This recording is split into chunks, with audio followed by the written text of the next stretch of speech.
Varicose veins కి సరైన చికిత్స కోసం సంప్రదించండి ఎవిస్ హాస్పిటల్.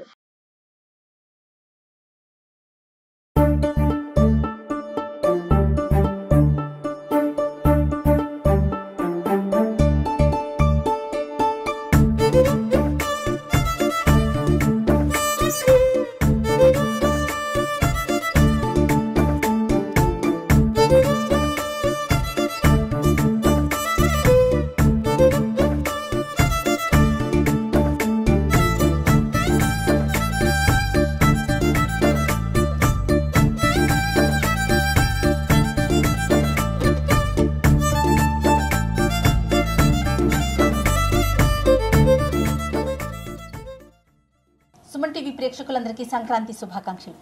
సంక్రాంతి సందర్భంగా రమగారు మనకి పిండి వంటలు చేసి చూపిస్తున్నారు. అవి కూడా అరిసెలు, చక్కినాలు. మరి అరిసెలు ఆల్రెడీ చేసి చూపించేసాము, చక్కినాలు ఈరోజు చేస్తున్నాము. ఎలా చేసుకోవాలి, దీనికి సంబంధించిన రెసిపీ ఏంటి, ఇవన్నీ కూడా తెలుసుకుందాం. నమస్తే రమగారు. నమస్తే జయ, సంక్రాంతి శుభాకాంక్షలు. మీకు కూడా సంక్రాంతి శుభాకాంక్షలు రమగారు. అరిసెలు చేసి చూపించాం మనం ముందుగా ఒక వీడియో. బాగా వచ్చే కరకరలాడుతూ ఉన్నాయి రమగారు. టేస్ట్ మాత్రం బాగా వచ్చినాయి. అందరు చెయ్యి పడేసరికి ఇంకా బాగున్నట్లున్నాయి. రైట్. నెక్స్ట్ ఇప్పుడు ఏంటంటే చక్రాలు, అదే ఏమంటారు దాన్ని, చక్రాలు, చక్కిలాలు, జంతికలు అంటారా? జంతికలు అంటారు. జంతికలు అంటే ఏమో శనగపిండితో చేసేవి. ఓకే. ఇది మనం బియ్యపిండితో చేసి చక్రాలు. ఈ చక్రాలకి ఏంటంటే మినపప్పు, బియ్యపిండి. చక్రాలు అంటాం. చక్రాలే పోనీ, అలాగేనండి, అంతే. ఇవి ఎలా అంటే 2-3 రకాలుగా చేసుకోవచ్చు. 1 గ్లాసు మినపప్పు, 3 గ్లాసుల బియ్యం. గ్లాసు మినపప్పు, 3 గ్లాసుల బియ్యం. 3 గ్లాసుల బియ్యం. దీన్ని మిక్సీలో వేసి పట్టుకోవచ్చు, లేదా మనం గిర్నీకి మనం ఈ పిండి పట్టించుకుంటాం కదా, అక్కడే పిండి మరకి పంపించేసి పట్టించేసి పెట్టుకుంటే ఎప్పుడు కావాలంటే అప్పుడు చేసుకోవచ్చు. ఓకే. మెథడ్స్లో రెండో భాగం ఏంటంటే మినపప్పును వేయించిన మినపప్పును మెత్తగా పట్టేసి అది 3 బియ్య పిండి కలుపుకోవచ్చు. అదొక మెథడ్. మూడో మెథడ్ ఏంటంటే మినపప్పును చక్కగా నానబెట్టి ఉడకబెట్టేసి ఉడికించిన పప్పుని మెత్తగా గ్రైండ్ చేసేసి 1 గ్లాసు మినపప్పు అయితే 3 గ్లాసులు బియ్యపిండిని కలిపేసుకోవటం. ఆ ఉడికిన మెత్త పదార్థము ఇది కలిపేసి చక్కెరలు చేసుకోవచ్చు. ఇప్పుడు ఈ 3 రకాలు కూడా మనకు ఒక 10-15 రోజులు ఉంటాయండి, నిలవ ఉంటాయి, శుభ్రంగా ఉంటాయి. అయితే ఇందులో బాగా నిలవ పెట్టుకోగలిగే పిండి ఏంటంటే పచ్చిది. 1 గ్లాస్ మినపప్పు, 3 గ్లాసులు బియ్యము వేస్తే మీరు ఈజీ ఏంటంటే 1 చక్కెరలు చేసుకోవచ్చు. ఎప్పుడైనా అత్యవసరం అయితే నీళ్ళు పోసి చక్కగా కలిపేసుకుని కమ్మటి అట్లు కూడా పోసుకోవచ్చు. ఆ పిండి ఫ్రిడ్జ్లో పెట్టుకోవచ్చు. ఎప్పుడు కావాలంటే ఫ్రిడ్జ్లో డబ్బాలో పోసి అల్మార్లో పెట్టుకున్నా ఉంటుంది, పిండి నిల్వ ఉంటుంది. నేను ఎప్పటికప్పుడు అలా పట్టించి పెట్టుకుంటా. ఇక 1 మినపప్పు, 3 బియ్యము వేసి కలిపేసాం ఈ పిండి. దీంట్లో ఏంటంటే కారం వెయ్యము, ఉప్పు, తర్వాత ఏమో నువ్వులు, ఇంగువ. ఓకే. కొంతమంది వాము కూడా వేసుకుంటారు. వాము వేసుకుంటారు. జనరల్గా వాము ఒక స్పెసిఫిక్ రీజన్ తోటి వేస్తాం, డైజెషన్ కోసం. బియ్యపిండి మినపప్పులో డైజెషన్కి పెద్ద సమస్య ఉండదు, అందుకని శనగపిండి వాము మంచి కాంబినేషన్. బియ్యపిండికి పెద్దగా అవసరం లేదు. సరే, దీన్ని ఏం చేయాలంటే ముందు పిండి కలుపుకునే ముందే స్టవ్ వెలిగించేసుకోవాలి. తగ్గించిన ఉండని నూనె కాగాలి మనకి. ఇదేంటంటే పిండి కలిపేసుకోవటం, చెక్క ఒత్తేసుకోవటమే. ఇది మన మామూలు ఇవి జంతికలు కొట్టం ఉంటుంది కదా, చక్రాల గిద్దలు జయ భాషలో, మా భాషలో జంతికలు కొట్టం. ఇంకా ఏమిటో పేర్లు ఉంటాయి, చక్లీలు అలాంటి పేరు ఉంటుంది, ఎలా అలవాటు ఉంటే అట్లా. ఇందులో ఏంటంటే సింగిల్ స్టార్ పెట్టాను. స్టార్ పెట్టుకోవచ్చు. ఇది మరీ లావుగా ఉందనుకోండి, అప్పుడు 3 చుక్కలది ఉంటుంది కదా, 3 హోల్స్ ఉండేది, అది కూడా పెట్టుకోవచ్చు. అవి చేసుకోవచ్చు, ఇది చేసుకోవచ్చు. ఈ పిండిలో మనం ఇంకా వెన్న, నెయ్యి అలా ఏం వేయం. ఈ కాగిన నూనె 2 గరిటెల నూనె పోసుకోవాలి. ఇందులో పోసి కలిపేసుకుంటే అప్పుడు చక్కగా మనకి మొరమొరలాడుతూ వస్తే రుచి బాగుంటుంది అనమాట. కాగిపోతున్న నూనెని పోసుకుని ఆ కాగిన నూనె పోస్తే పిండిలో మనం ఏం చేయాలి, నువ్వుపప్పు, ఉప్పు, ఇంగువ వేసేసుకోవటమేనా? 3 వేసేసుకోవాలి. అన్నీ ఇక్కడ పడుతుంది. 1 స్పూన్ నువ్వుపప్పు, ఓకే, 1 ముప్పావు స్పూన్ ఉప్పు పడుతుంది. ఉప్పు మనం చూసి వేసుకోవచ్చు, చాలు. అయిందా? ఇంగువని పాలు తీసి పోయాలంటారు. పాల ఇంగువని దొరుకుతుంది, చిన్న చిన్న వాటిలా ఉంటుంది కదా, అది నీళ్ళల్లో వేసి కాసేపు పట్టి పెడితే అప్పుడు ఏమైతే మొత్తం కరిగిపోతుంది. ఇప్పుడు ఈ ఇంగువలు ఇప్పుడు వాడుకుంటామా, ఇందులో మనకి దుమ్ము ఎక్కువగా అంటే రకరకాల పదార్థాలు కలుపుతారు. నీళ్ళల్లో వేసి పెట్టుకుందాము. ఒక 5 నిమిషాలు నాననిస్తే ఇంగువ పాలు పోయటం అని చెప్తారు. ఆ పాలే పోసుకుని ఆ నీళ్ళు పోసుకుని కలిపేసుకుంటాం అనమాట.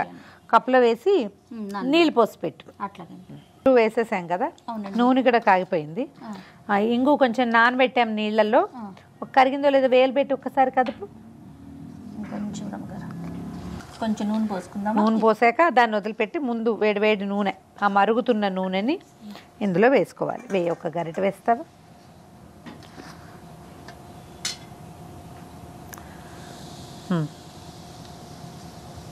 ఇంకొక గరిటె.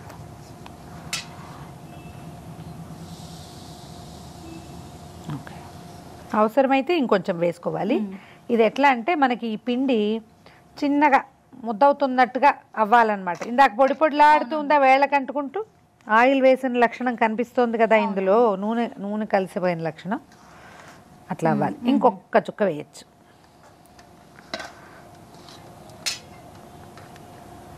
పోసి చాలు, సరిపోతుంది. ఇలా అయితే ఇది బాగా వస్తాయి, మొరమొరలాడుతూ వస్తాయి, కరకరలాడుతాయి, బాగా చక్కగా గుల్లబారుతాయి అన్నమాట. రుచి బాగుంటుంది.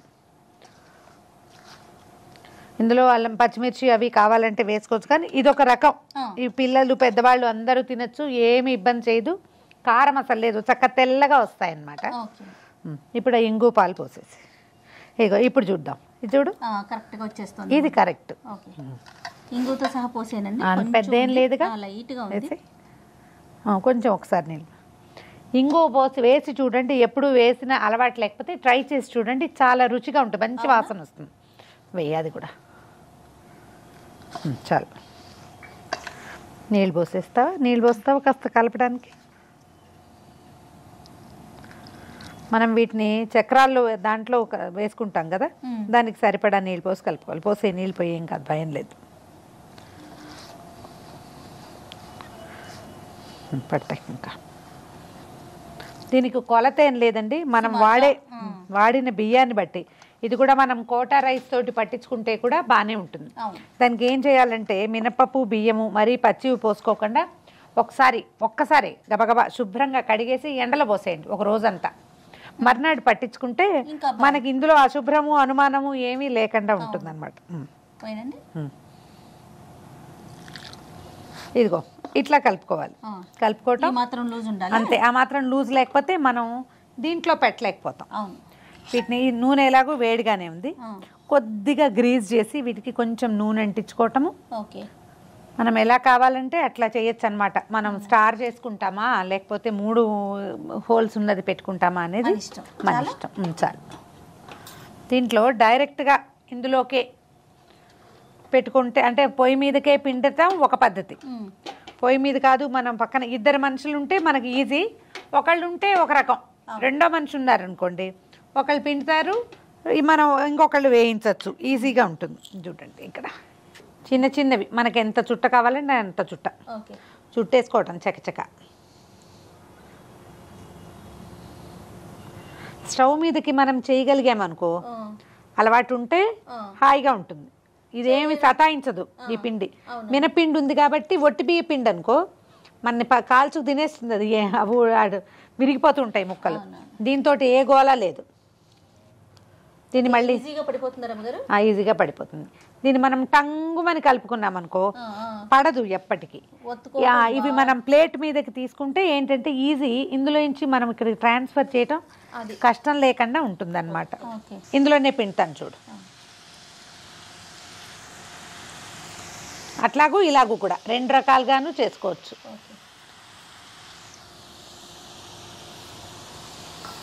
మనకి క్యూట్గా అన్నీ ఒకే సైజులో రావాలంటే మనం ఇలా దగ్గరగా పిండితే చక్కగా వస్తాయి, అందంగా ఉంటుందన్నమాట. ఇంకా కొంచెం రంగు రానివ్వాలి, ఒక్క రవ్వ. అంటే ఇవి తీసాక మళ్ళీ ఇంకా కొంచెం రంగు ముదురుతాయి. మనం అందులోనే వేసామనుకో వేడికి మనం బెదురుతాం, చూడు ఇలా వస్తుంది. అన్ని షేప్లు ఏవైనా బాగానే ఉంటాయి. మనం ఒకే చోట పిండేసుకుని చేసుకుంటే చక్కచక్క అయిపోతాయి. అవే వేగగానే పైకి వచ్చేస్తాయి. ఒకేసారి ఒక 10-12 మన మూకుడు సైజుని బట్టి.